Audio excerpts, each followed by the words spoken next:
199க்கு தெரியாம அப்போ இது நான் சேர்த்து வைக்காம சரி இவ்வளவு இருக்கு நம்ம கையில 199க்கு ஒரு ஜீன் வாங்கிடலாம் அப்படின்னு சொல்லிட்டு வாங்கிட்டேன். இது ஒஸ்ட் ஜீன். இதுக்கு 200க்கு நல்ல ஜீனே கிடைக்காதா அப்படின்னு சொல்லி கேட்டீங்கன்னா கிடைக்கும். நம்ம நல்லதா தேடினா கிடைக்கும் கண்டிப்பா. நம்ம என்ன சொல்றது டக்குன்னு எடுத்துட்டோம்னா கிடைக்காது. அப்படிதான் நான் மிஸ்டேக்கா எடுத்த ஒரு ஜீன் தான். கொஞ்சம் நீங்க நல்லா பாத்துட்டு ஜீனோட குவாலிட்டி எல்லாமே பாத்துட்டு நீங்க ஒரு 500 பிலோல ஜீன் வாங்குறீங்கன்னா கொஞ்சம் நல்ல குவாலிட்டியா பாத்து எடுங்க. குவாலிட்டி பார்க்காம எடுத்துடாதீங்க, கண்டிப்பா அது வேஸ்ட் ஆயிடும்.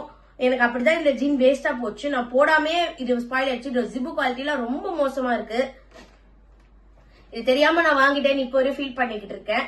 நான் எல்லாருமே யோசிப்போம், நானுமே அப்படிதான் யோசிச்சு வாங்கினேன். ஒரு ஜீன் வாங்குற காசுல நம்ம 2 ஜீன் வாங்கிடலாம் அப்படின்னு சொல்லிட்டு யோசிப்போம். பட் அப்படி யோசிக்க வேண்டாம். ஏன்னா அதுக்கப்புறம் லைஃப் வராது. நம்ம அந்த 2 ஜீன் வாங்குற காசுக்கு ஒரு ஜீன் வாங்குறோம் பாத்தீங்களா, அது வந்து எப்படினாலும் ஒரு 5 to 6 இயர்ஸ்க்கு நமக்கு வரும். இந்த மாதிரி ஜீன் வாங்கணும்னா 1 இயர் கூட வராது. சோ அது நமக்கு எப்படினாலுமே லாஸ் தான்.